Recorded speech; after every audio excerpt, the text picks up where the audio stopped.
hindi ka na naawat, nahiya sa sitwasyon po ng iyong pamilya, yung anak mo, ma'am, malubha yung kalagayan, at nakuha mo pa man lalaki. Sana ma'am, inisip mo muna yung anak mo bago yung kalibugan mo. Ay, sorry. Marami siyang dahilan, sir. Marami, napakarami. Keso, pumunta daw siya ng birthday.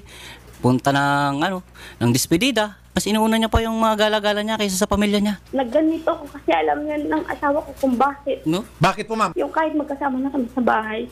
Okay. Yung lagi siyang galit sa akin. Tapos Okay. parang kahit sa bata, hindi niya ko tulungan Okay. mag-alaga. Yung gano'n. Tapos Isa-isa natin, ma'am. Kaya ka na lalaki dahil una, lagi siyang galit. Tapos pangalawa, hindi siya tumutulong sa bahay. Ano pa? wala kaming bigas, wala Okay. kaming Okay. ulam. Okay. walang baon, Walang bigas, walang ulam, walang baon. Ano pa? Sabi ko, utang muna ako sa kalba. Wala naman kami na utang nun. Sabi ko, bumali ka. Oh. Inintay namin siya, sir. Magdamag, hindi kumain mga bata. Tapos, sinabukasan siya dumating. Lasing na lasing. Ayun. Ma'am, pakidagdag na lang. Binubugbog ka. Baka nakalimutan mo idagdag yun. Opo, sir.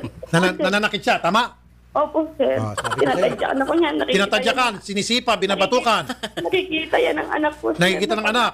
Ng anak ko pangalawa. Ma'am, baka pwede mong idugtong na rin, ma'am, na, ma'am, ipakidugtong na rin na nagsasyabo itong si sir. Yan gumagamit, sir. Okay. Tapos Buti nakahalata ka. Yung pangalawa, sir, nainis ako kasi yung anak ko, sir, binalibag niya yun, sir, sa drawer. Ma'am, sorry ha. Alam mo yung mga pinababanggit mo, ma'am, hindi sapat na dahilan yung kung totoo man, hindi sapat na dahilan para ikaw ay mandalaki at kakawain mo, hindi lang yung mister mo, kundi yung iyong baby na meron pumalubhang kalagayan, madam.